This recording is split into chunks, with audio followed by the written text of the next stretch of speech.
Testing, testing. Oh, we're fine. Okay. Okay, so as I said, the last time I used objects within a presentation was when I was still in school. So this will be interesting. Okay, so tonight I am going to tell you about two things. One, if you didn't know already, yes, there are a lot of scientists out there that are actually saying, unironically, that birds are living dinosaurs. In a sense, you are seeing the last remnants of a whole kind of creature that otherwise went extinct. Secondly, I'm going to tell you why that's not the case. But it is very interesting. This has grown in strength, this idea, over the past 20 years. And back when I was learning about dinosaurs, the books I read didn't have this idea. The closest they ever got was talking about Archaeopteryx as a potential, bird, dinosaur becoming bird sort of thing.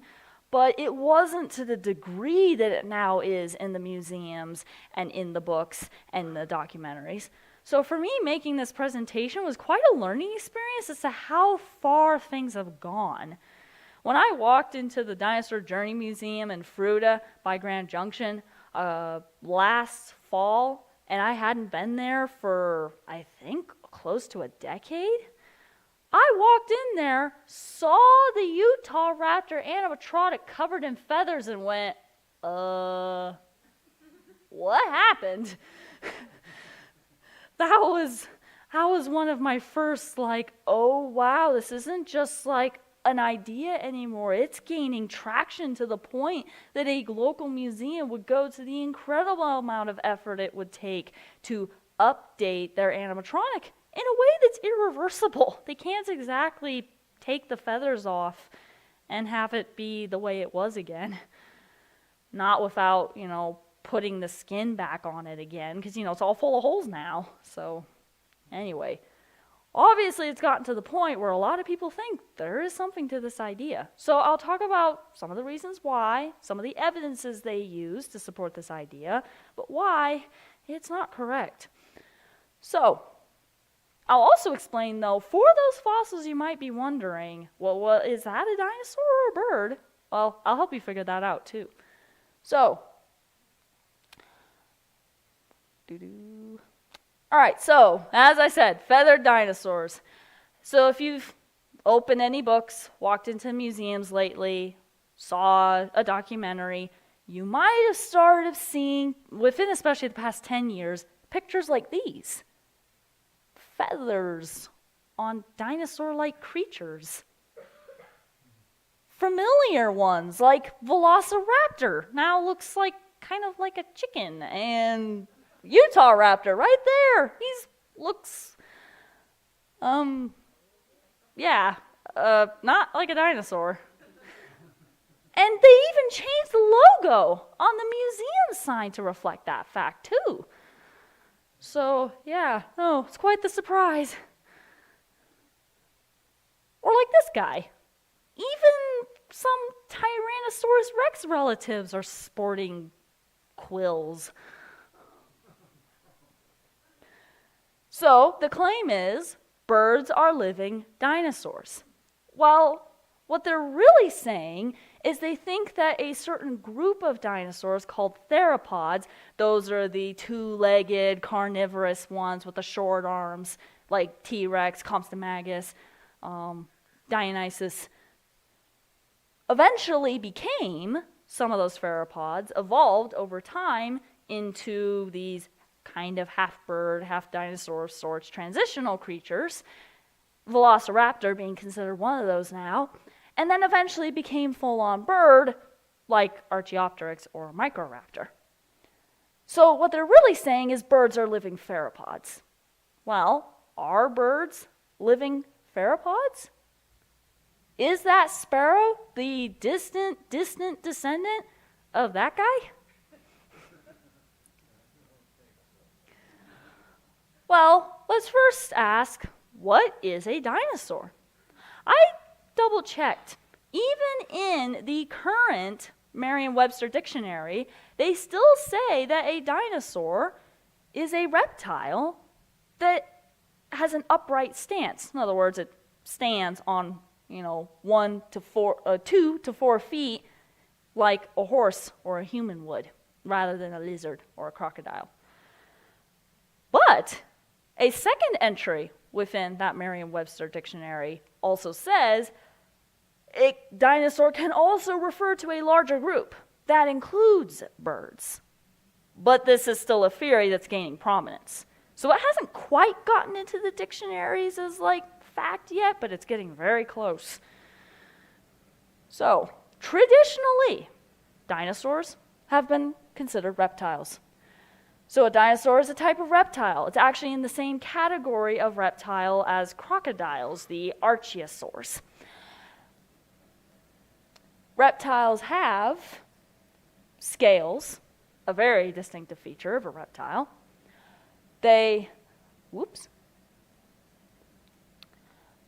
Reptiles also lay eggs, and there have been fossil evidence found that dinosaurs lay eggs like reptiles.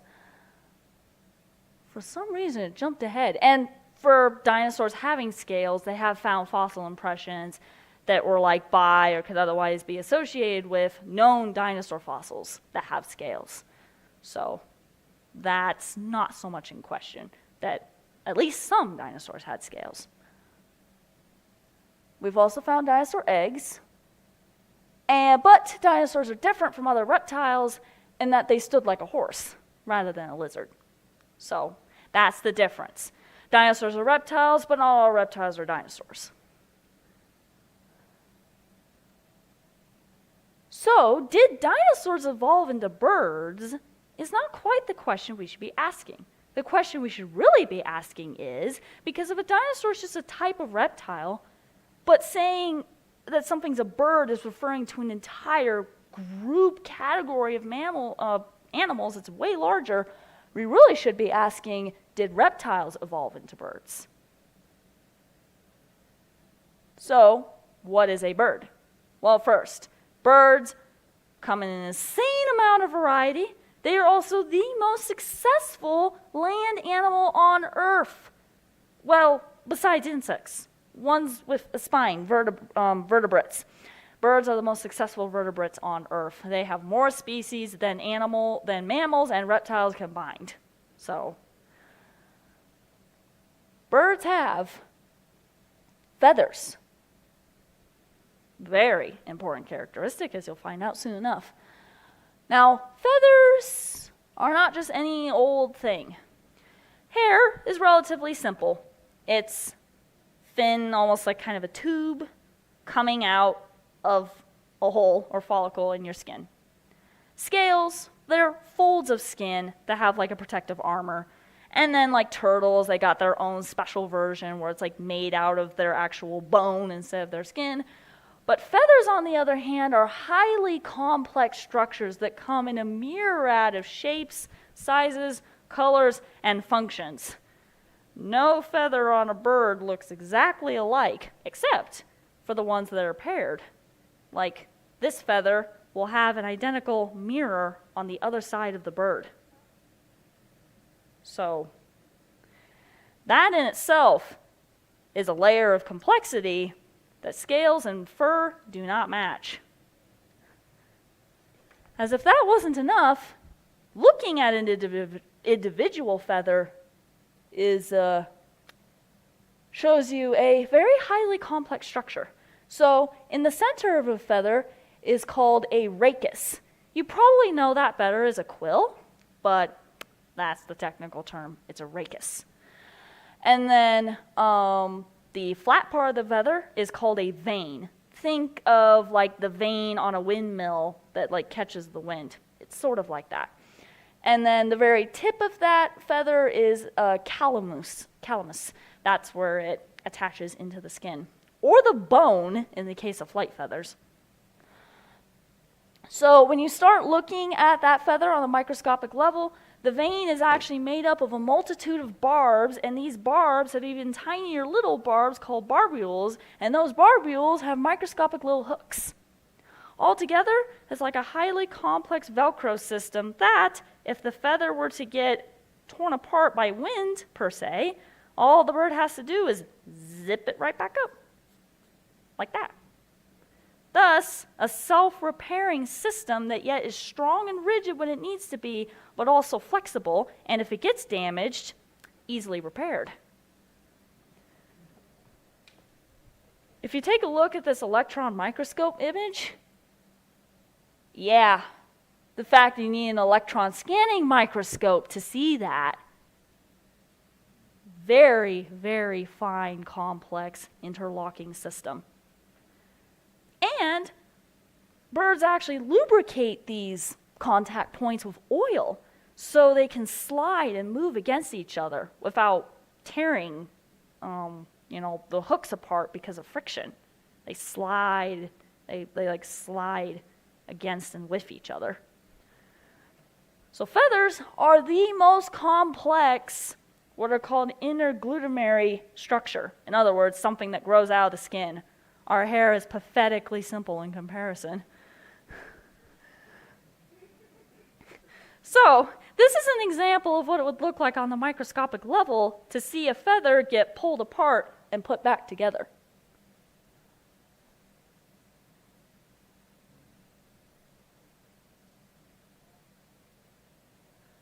Not as simple as it looks on the surface.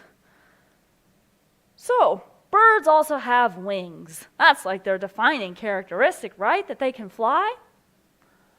Well, yes, birds do have wings, and they lay eggs too. But hold on, didn't I already mention an animal that lays eggs? Yep. All types of animals actually lay eggs. Whether you're talking about birds, reptiles, insects, fish, any animal lays eggs. Amphibians, like frogs. The only ones that don't are mammals, mostly, except for these two rascals. Yeah. Yep, they are mammals, but they lay soft-shelled eggs like they're snakes, wearing pelts. It's weird. So, reptiles lay eggs, birds lay eggs, but oh, guess what? Wings are not unique to birds either. Take a closer look. Other animals have wings too. We have discovered fossil evidence of reptiles that used to fly, like genuinely fly, flying reptiles, pterosaurs, you might know them as. And guess what? You got bats too, so mammals can fly too. And oh wait, we got dragonflies. Look at all the insects that can fly. I think amphibians can't fly. And fish? Kind of, sort of do. Anyway, point is, only birds, though, have feathered wings. They don't have the monopoly on wings, but they're the only ones to have wings that are made out of feathers and not some type of membrane system. So, as you can see, the only key difference between what's a reptile and what's a bird is actually, does it have scales or does it have feathers? That's the key difference. Not whether they're winged or not winged, not whether they can fly or not fly, because penguins don't fly. So, what we're really asking here is, okay, so if a reptile were to become a bird, those scales had to become feathers. They didn't even have to fly. They just need to have feathers. So, as I said before, scales are folds in the skin that have a hard shell on the outside of it. Now, they overlap together, so they can't really be pulled apart, and they're relatively flexible, depending on the reptile. Some are more rigid than others. But in order to replace said scales, they have to, every once in a while, just peel off the entire top layer of their skin in a process called shedding. Imagine having to take off your skin every couple of months. Feathers, on the other hand, grow out of follicles, like our hair. So, if you look at a chicken, all those little dots on a chicken, those raised bumps, are a feather follicle. And remember what I said about how some feathers actually come out of the bone? Yep. The feathers that endure the most stress during flight, the primary, secondary, and the tail feathers, go straight to the bone. Yeah, I don't think we have our hair growing out of our bones. Horns do, antlers do, but this is kind of on another level.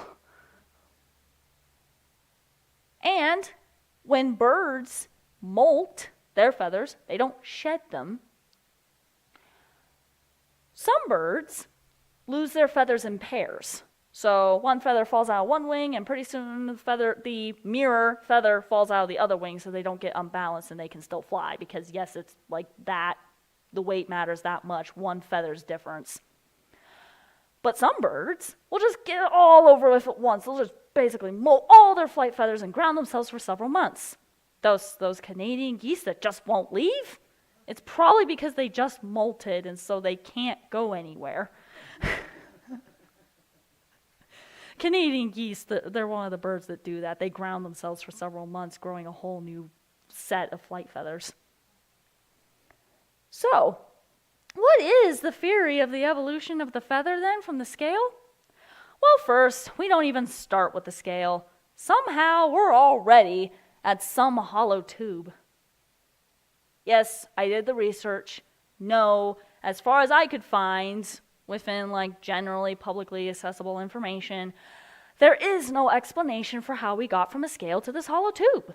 But that doesn't matter. We're here, I guess. So let me ask, how did we get from here to there? We don't know. There is no answer. And wouldn't it make a whole lot more sense for a mammal to have evolved into a bird at this rate? I mean, a mammal already has the follicles. You're just modifying the hair.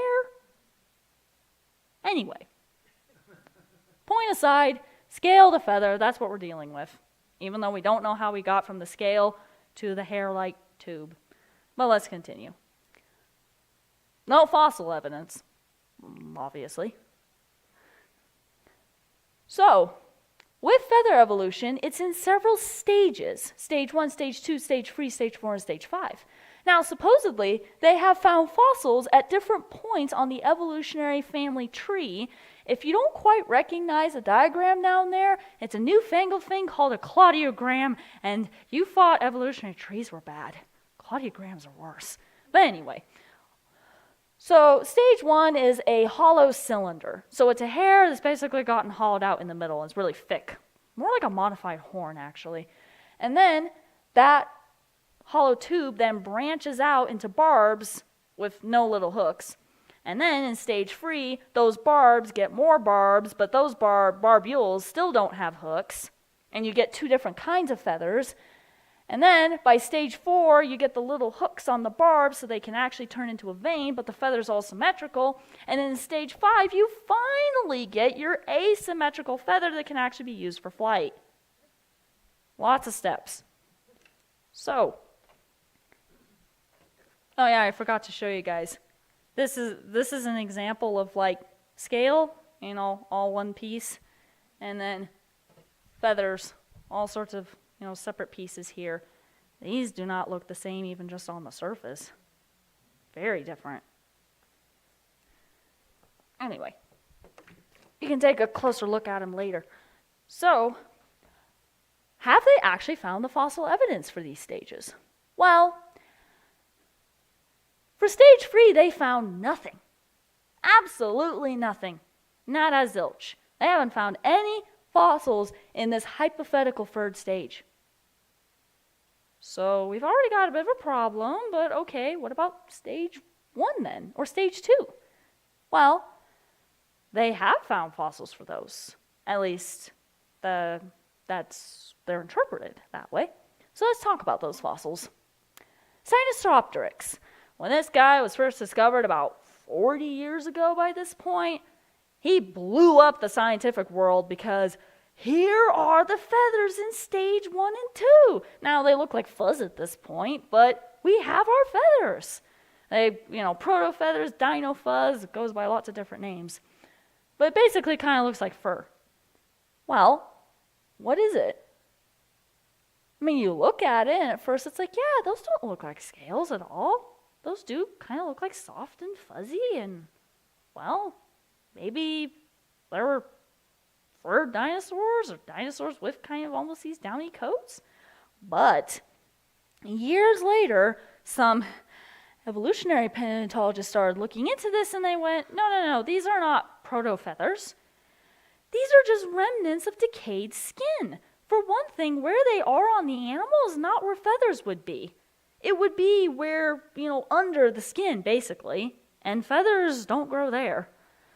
In fact, they've determined that proto-feathers show a striking similarity to the structure and levels of organization of dermal collagen. In other words, the proteins in your skin that make it stretchy and keep it together. The proposal that these fibers are proto-feathers is dismissed. So yes, there's actually a pretty big group of paleontologists out there that are like, guys, you're making us look like idiots. But imagine who's the majority here, the ones who still think these are proto-feathers. Here's another one from a different paper. Compressive and tensile forces acting on a clearly unified structure, for example, an upright frill or crest overlying the neck, back, and tail of Sinosauropteryx. Have you guys seen pictures of the Jesus Christ lizard with his really big frill? Similar idea. As opposed to individual proto-feathers, is considered more reasonable. In other words, what we're seeing is evidence of a skin crest, not feathers. So much for stage 1 and 2. So much for stage 3. Well, what about stage 4 and 5? What about what actually look like feathers? Well, they have found fossils that show evidence for feathers. Archaeopteryx being a very famous example. So, there is no question here as to whether Archaeopteryx had feathers. Let's get that out of the way. The impressions are remarkably clear. Same case with the more recent find, Microraptor. It's very clear that not only did they have feathers, but they had wings. What appear to have been fully functional wings. So, but if you look at this comparison here, these are wing feathers from a bunch of different birds. Now, which one is not like the others? Well, the Archaeopteryx feathers are all the way over on the right. They don't look any different from that of a modern bird, even though an Archaeopteryx is supposed to be over, 100 million years old in evolutionary terms. No difference in 100 million years. But you started looking closer and questions started arising. Well, what about those wing claws? I don't see wing claws on birds. Where I see wing claws is on those flying reptiles. Or Allosaurus. Are wing claws reptilian? Well, many will say yes. That is evidence of their, theropod dinosaur ancestry. And as they, evolved more into a bird, those wing claws will eventually disappear. There's just one problem with that.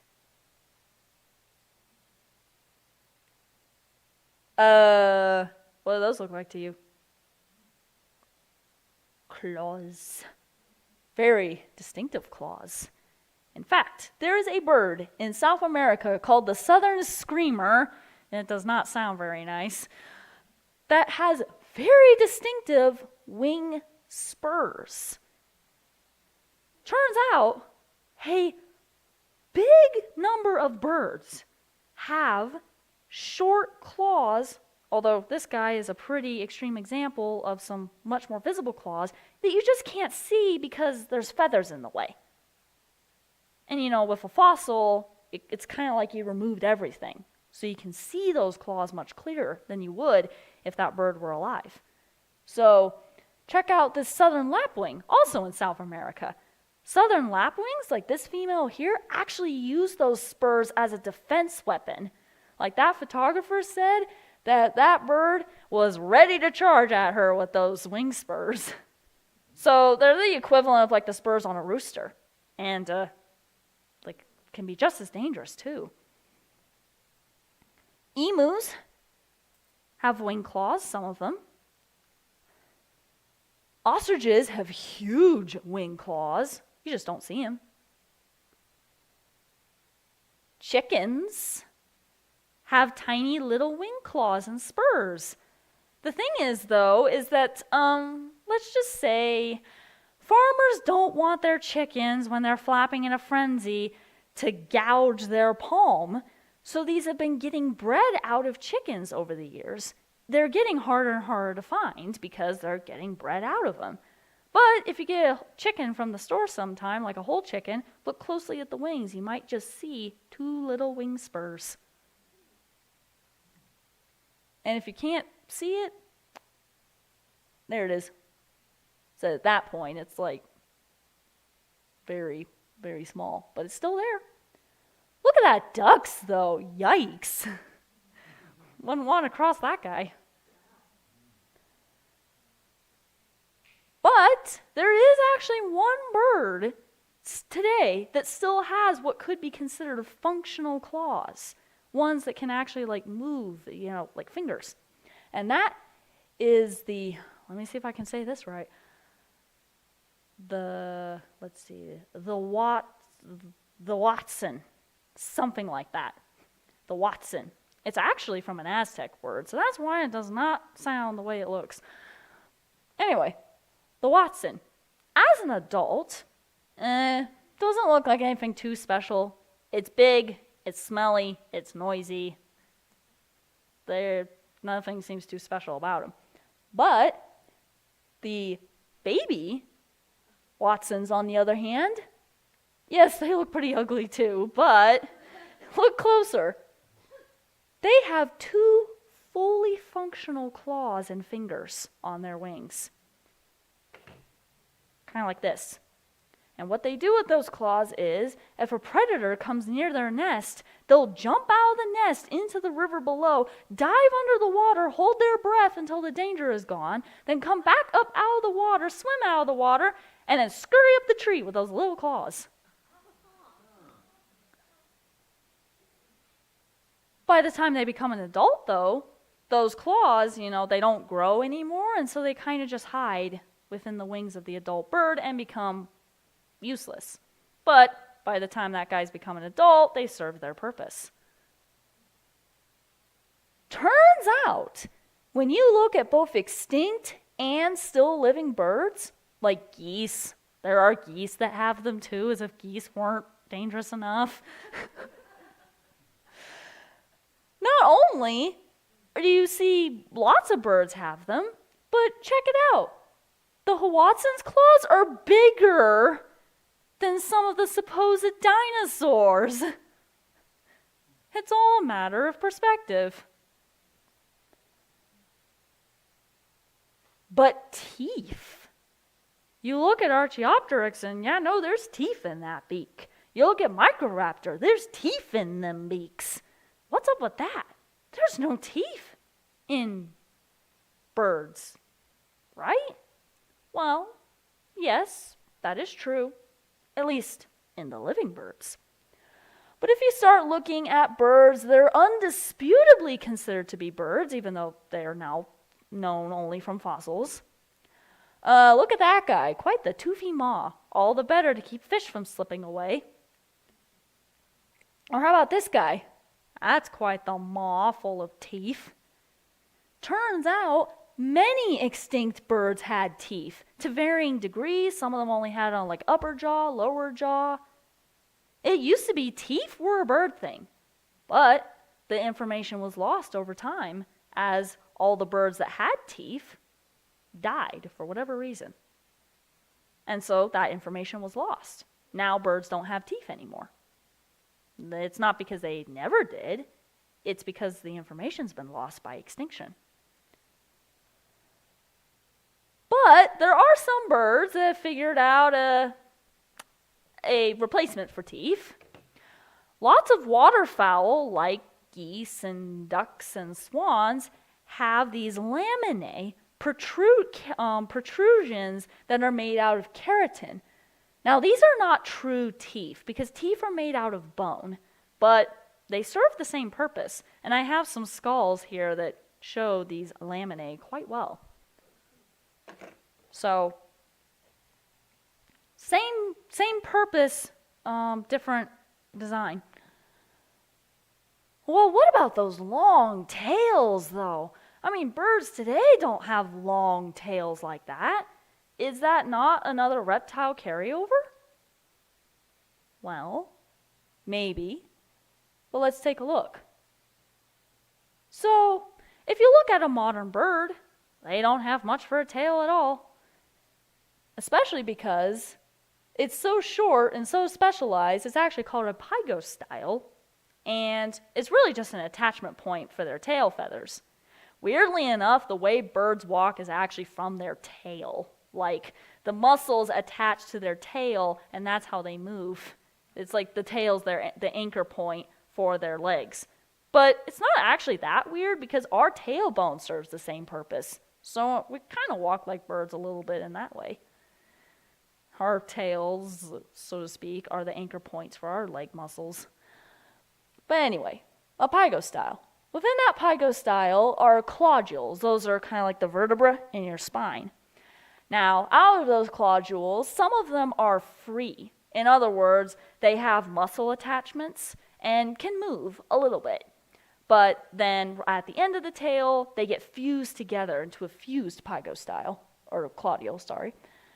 So we're going to pay attention to the free claudules, because that will help us determine the answer to this question as to whether a long tail is exclusively a reptile trait. So if you look at the pygostyles on various birds, well, you saw on the songbird there was 5 free claudules. Well, on these guys you got 1, 2, 3, 4, 5, 1, 2, 3, 4, 5, 1, 2, 3, 4 in the case of the cassowary on the right. But now let's look at one of those extinct birds. Already you might notice something looks a little different here. The tail looks a little longer, doesn't it? Well, how many claudules does it have? Free claudules. Well, let's count. And to make sure this isn't the illustration giving us the wrong impression, I also have a fossil cast over on the right.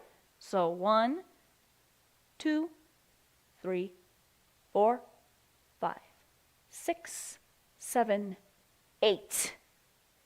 8 free claudules, compared to an average about 4 or 5 in many modern birds.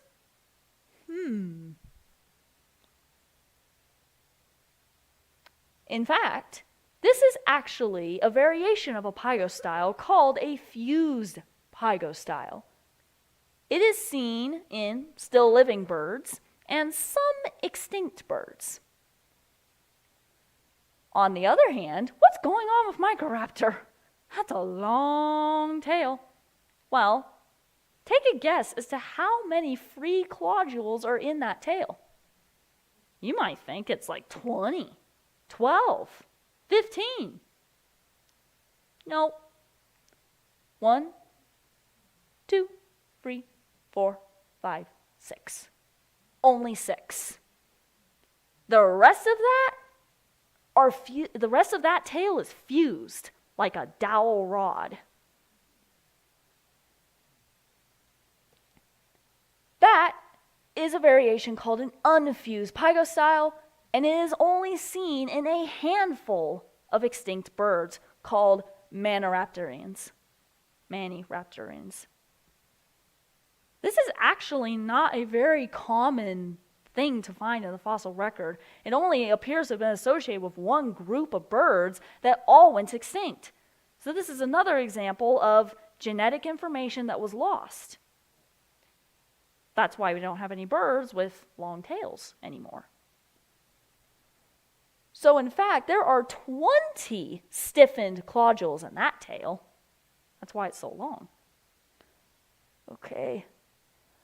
Remember how I said that birds used to have teeth, but now they don't anymore? But some birds have laminae to, in a sense, replace teeth? It's a similar thing here. The unfused pygostyle and the fused pygostyle are anatomically distinct but functionally equivalent. In other words, two different ways of getting the same job done. Who knows, though, what that long tail might have done for those birds? We won't know because there's no living representatives left. Now let's take this Allosaurus here. Or that's actually a T-Rex, never mind. He's only got 2 fingers. Anyway, well, look at that big long tail he has. Well, how many free claudules does he have in that tail? Answer, all of them. 43 of them. None of them are fused. And guess what? Oh, wait. I think I mixed something up. It wasn't that birds walked from their tails, it's that their tails moved from their legs, and dinosaurs walked from their tails. So even the muscle attachment points are completely different. Anyway, I got that mixed up a little bit. But anyway, as you can see, long, flexible tail. Bird tails are not flexible. They can't be. So, no pygostyle. And it's also way longer. As you can see, if you get them so that they're about proportional with each other, the dinosaur tail is so much longer. So, is a long tail a distinctly reptile trait? No, especially because the tails are not even the same. They're not the same, they're not used for the same thing, they're not actually made the same way. So, if you look at recreations of some of these extinct birds like Archaeopteryx or Microraptor or this guy, Wulong, you might notice something about 2 of those birds. What's up with their back? What's up with their feet? That's like a second pair of wings there. Well, maybe it was sort of like almost like another gliding surface or something. But it also could have just simply been this mutation. Turns out, in some birds that are like, like pigeons or, they're very selectively bred, a mutation will pop up that will cause the feathers that grow on their legs to, instead of growing like the feathers on their chest, all fuzzy and downy, they'll actually grow flight feathers on their feet. But they're not a proper wing. They can't use them like a wing. But they sure are showy. So, again, it appears to have been, in this case, not an entirely lost piece of information, but for whatever reason, birds out in the wild didn't keep that trait, and it's only when they're selectively bred that it shows up again. So not completely lost in this case. So who knows, Archaeopteryx may have looked like that. Just some kind of odd-looking birds, but they're still birds. And if we really want to talk about a mosaic of traits, look at the platypus. Beaver feet, duck nose, shark's ability to detect shrimp, venomous spurs on its back feet if it's a male platypus, and the fur of a beaver, and it lays eggs like a snake. And it feeds its young milk by basically sweating it. So, and yet, the platypus is not considered to be a modern living missing link between birds and mammals. It's just considered to be an errant mammal branch. Make up your mind. So, did dinosaurs, reptiles evolve into birds? Well, at this point, I would say, from the scales to feathers perspective, not going well. And from the anatomical perspective, well, the reptiles do not have the monopoly on claws and long tails and what have you.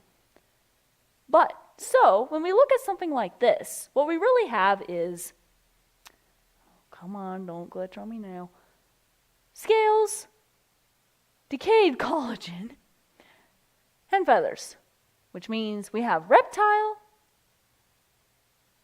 come on, reptile, and bird. But what about those guys? Are they reptile or bird?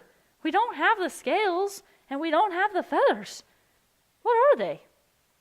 Well, it depends on who you ask, because is this a dinosaur or a bird?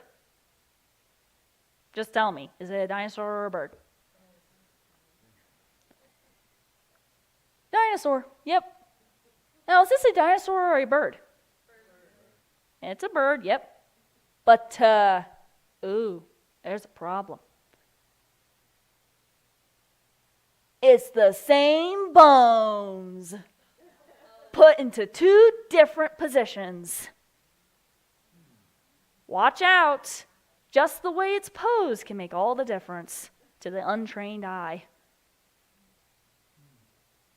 So, scales, we sure haven't found how they could become feathers. Not any good evidence in the fossil record, anyway. But there's another problem. Is this even in the right order? I mean, in evolutionary terms, the dinosaur all the way on the left should be like the oldest of the bunch by a very, very long time. And then the bird on the right should be the youngest of the bunch, much, much closer to the present.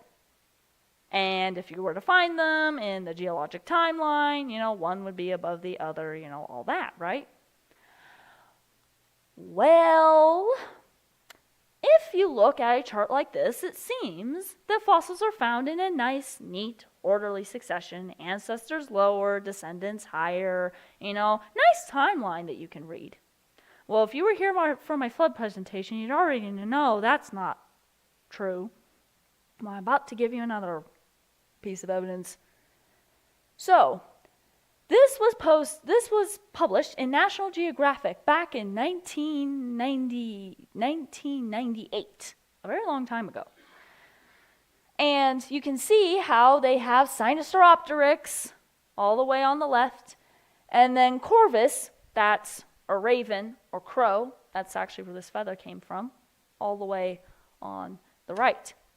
Well, looks good, right? I mean, look at that progression up above, the arm eventually becoming a wing, getting more feathers. Looks great. The only problem is they didn't find those fossils in that order. If you look, that guy, instead of being towards the back, so to speak, or deeper, is actually up higher or more recent in evolutionary terms. That guy is more in the middle of the pack rather than being all the way at the beginning. And oh boy, we got a bird right in the middle of the whole thing, behind the T-Rex. You can't be your own great-great-great-great-great-great-great-grandfather and grandchild. I don't know. It doesn't work. And look at that guy, Archaeopteryx, all the way in the back of the pack. Supposedly the intermediary. And look at that guy, all the way at the bottom. You're really out of place, buddy. And that guy. And that guy. You can't be your own grandfather.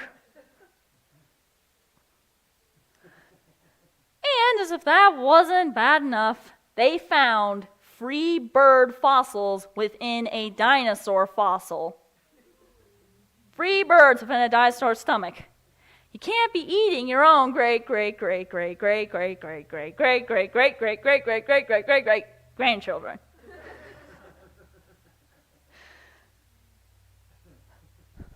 So, did dinosaurs evolve into birds?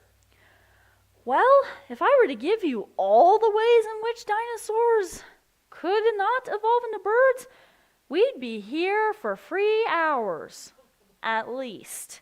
There is so much more I could go into. I just went right over the surface. We didn't even get into the breathing problems, the flight problems, the wrong bones, the wrong weight distribution, the wrong anatomy, the wrong skull, the wrong everything. It just doesn't work. So, dinosaurs are a type of reptile. Reptiles have scales. Oh, come on. Reptiles have scales. birds have feathers.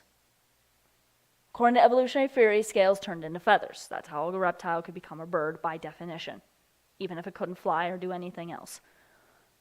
We don't find any of the in-between steps in the fossils, though. Not even how we get to the first phase. Or how we get from tube to kind of feather. Proto-feathers are decayed skin according to evolutionary scientists. The ones who are not agreeing with the status quo. They still believe birds evolved from something. They just don't believe it was this particular group of dinosaurs. A lot of them still believe they came from some sort of reptile, though, and it's like, how could you? Anyway.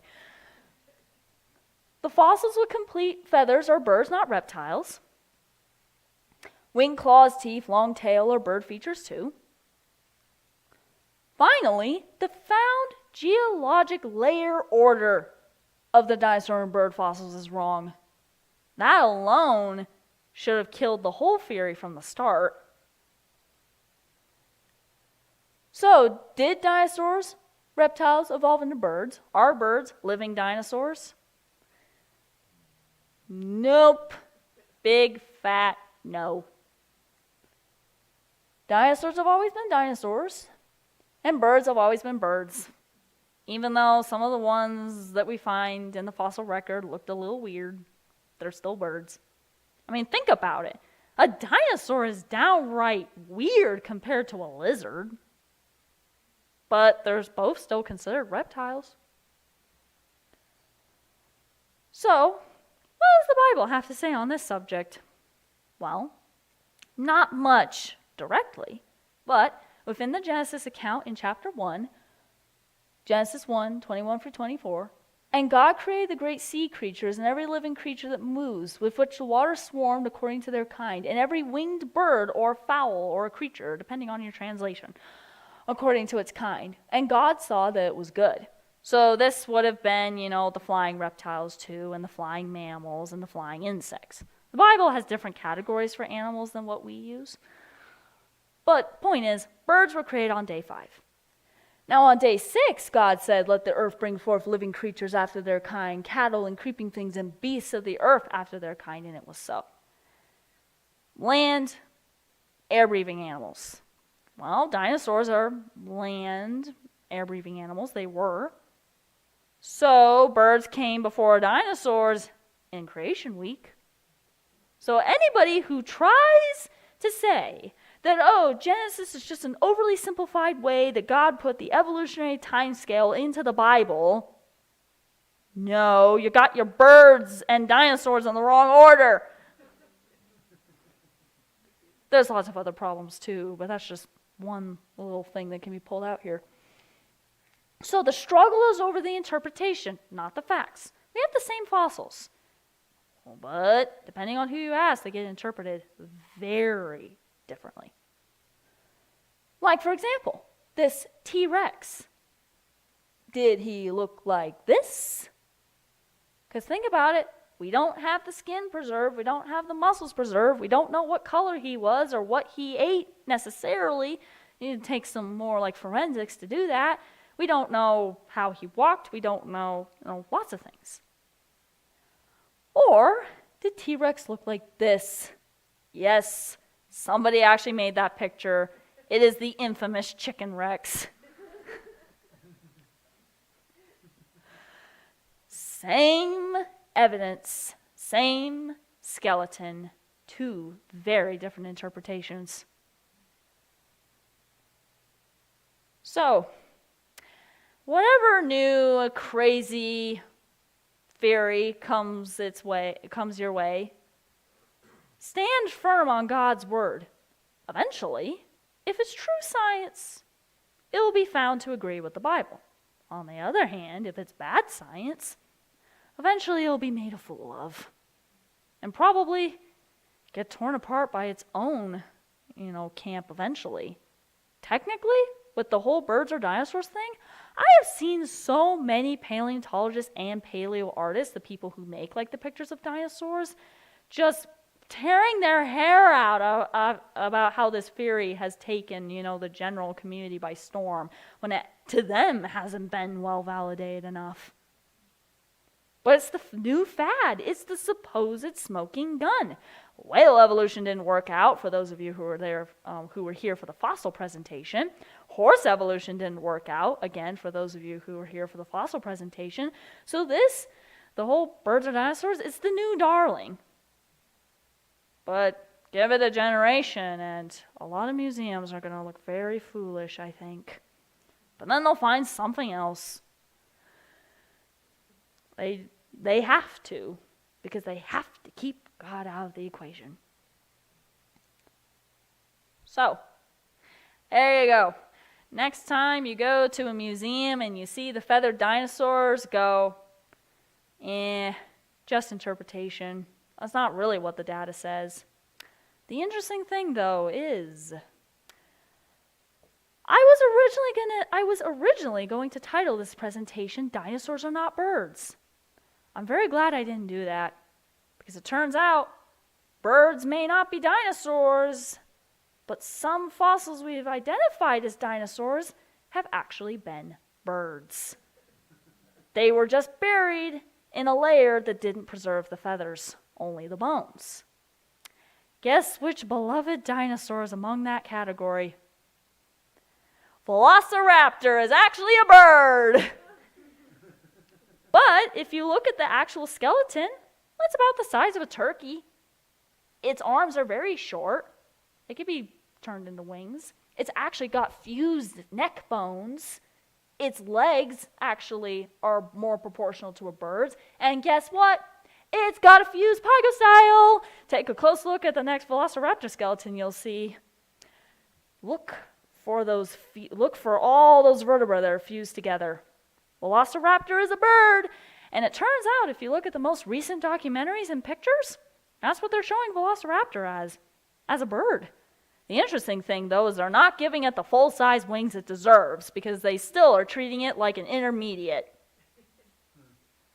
So, yeah. Who knows what we'll find out in the next couple of years. If you actually want to find out more information about how some dinosaurs are actually birds, in the sense we've misidentified them, check out the Answers in Genesis presentation on that subject. There's a video series on YouTube on the Answers in Genesis channel, something like feathered dinosaurs or evolutionists have been wrong about dinosaurs. You'll find it. It's one of their more recent playlists, and you see feathered dinosaurs. You're in the right place. So lots more information I couldn't give in this presentation for sake of time. So very fascinating stuff. But once you know the anatomy, it's very fascinating to see what's out there. So, any questions? Comments?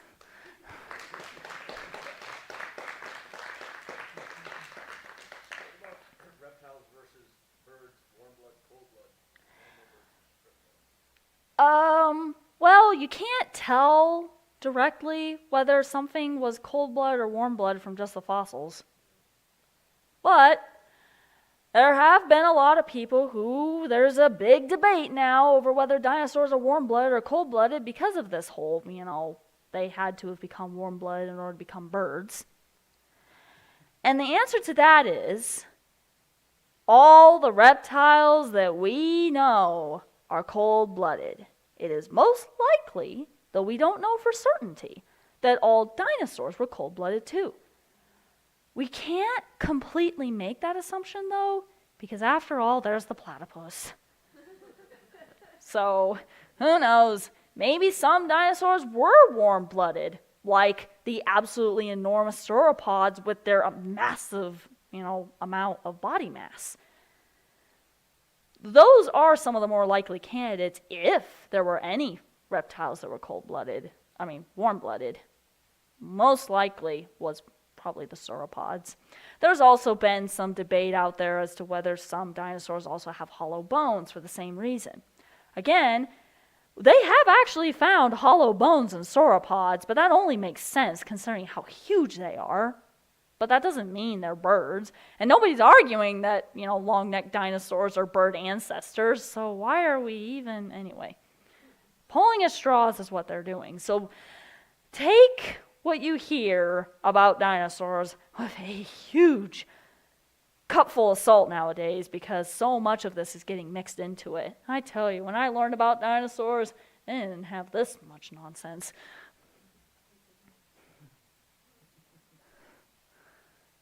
So you really got to watch out for the how much can they truly tell from the fossil versus what's just assumptions they're making. Remember, a lot of you have been here before, so you're familiar with that exercise I use with the supposedly incomplete circle. That's a fossil. You don't know what that shape was supposed to look like originally. You can only make your best, most reasonable guess. It most likely was a circle, but it may not have been a circle. Just like Velociraptor, when they first found it, was most likely a dinosaur. But now they're discovering, no, actually it was a bird. Because they found fossils with very similar anatomy in different layers of rock that, voila, they have wings, feathered wings. And then we found more Velociraptor fossils, we got a more complete picture, and oh wait, it's not the fighting dinosaurs anymore, it's the Protoceratops was having a squabble with basically this turkey. A toothed turkey, though. So, who knows what they were squabbling about. Yes?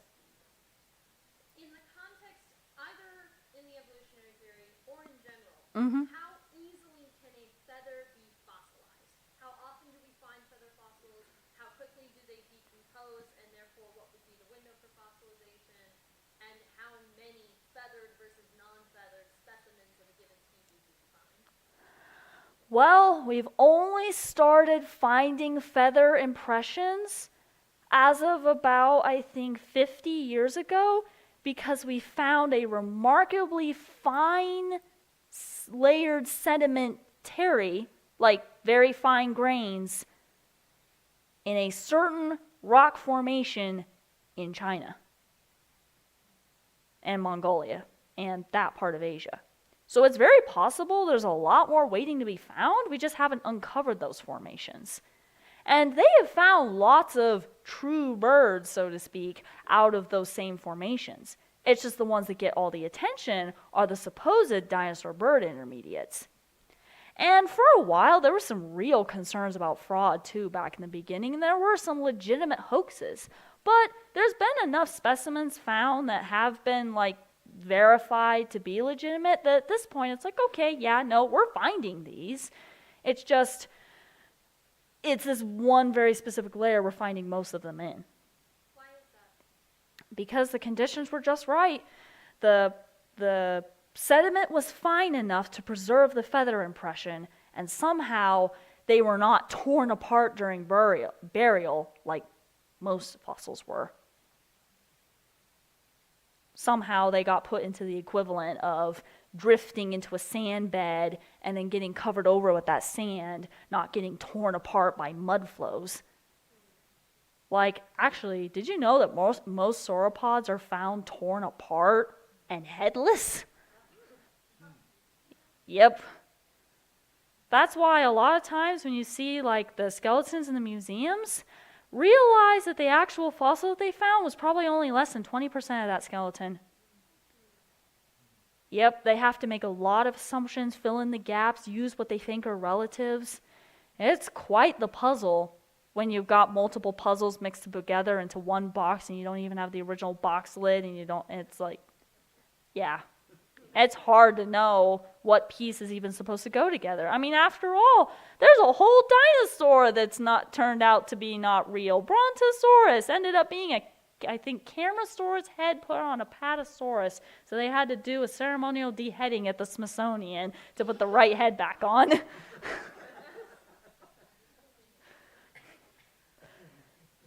Paleontology is... all science is full of assumptions, but paleontology, they have to make a lot with a little. And when it's such a big deal, and everybody wants to get a species named after them, there are so many now that they're just discovering we're all just variants of the same creature. Oh wait, so actually this was the baby and this is the adult of the same species. Triceratops is actually in that right now. It's being considered by many paleontologists to be a teenaged version of a Tyrannotops. So Triceratops may not actually be its own species. There's still a great debate over that, though. Yes? So in looking at the skeletal structure, is the main thing that you would want to look at Let me go back to a skeleton. style, and then of course like the hollow bones that Yeah, except fossils, it's hard to tell sometimes whether the bones were hollow or not, just depending on how well the cast, so to speak, preserved the original look. So, let's see if I can get back to the Microraptor would be a good example, especially because now that you know that skeletons can get posed in just whatever way you want to do so, just to kind of make your point. That Microraptor skeleton I showed you earlier, the one that was the diagram, was suspiciously dinosaur posed. You'll see what I mean in a minute. Let's go back.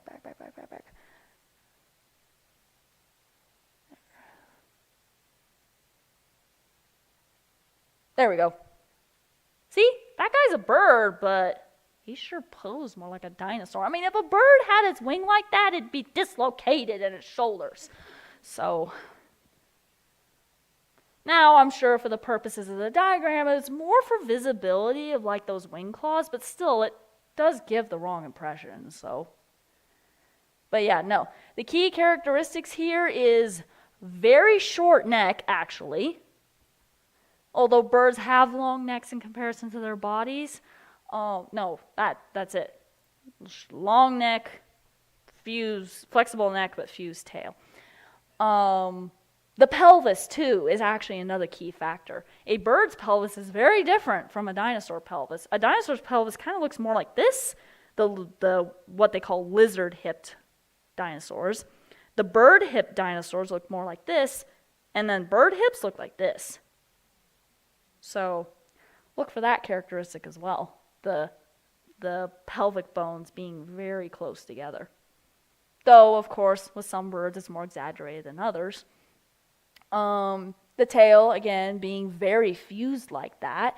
The shoulder actually gives, the shoulder of a bird is different from that of a dinosaur as well. I kind of wish I had the Allosaurus skeleton right next to this. We could kind of go in between them. But again, if you want to find out more information about the anatomical differences, I wish I could remember the name of the video. The problem is on YouTube, the titles constantly change on the videos in order to help boost them in the algorithm. So I can't even give you a title. I can only just tell you, look for the Answers in Genesis channel and look for the playlist that has the feathered dinosaur head on it. You'll be in the right place. But yeah, the titles change all the time. It's so irritating. But they have to do that because of the YouTube algorithm in order to get them high enough for people to actually see them. That's what the thumbnails change constantly too. But at least with that one, they at least keep the thumbnail consistently too. There's some sort of feathered dinosaur in it. So, yeah. Yep, that'll answer more of your questions. As I said, I did not have time to go into those details. And honestly, there's someone way more knowledgeable than me that can give you way more detail. I mean, he wrote a whole paper on it, so. Yep, anything else? Yes? Oh, yes, I kind of forgot about that. So, for those of you who were here last time, you would know the story about how Texas Roadhouse and Alpha Omega Institute are doing a sort of campaign, sponsorship, whatnot. It turns out that Texas Roadhouse does do this for a lot of businesses, but we're not exactly a business. And it was still Texas Roadhouse that seeked us out. So it's still a bit of an interesting and unique situation. Anyway, so there's a drawing for a $50 Texas Roadhouse gift card. For those of you who were here last time, your name's already in it. For those of you who are here tonight, if you're the same people, great, you get your name in twice. I will then draw them probably by the end of this week, and then I will contact whoever is the lucky recipient. So For those of you who came for both December and January, you get twice the chance of getting your name drawn. So good for you.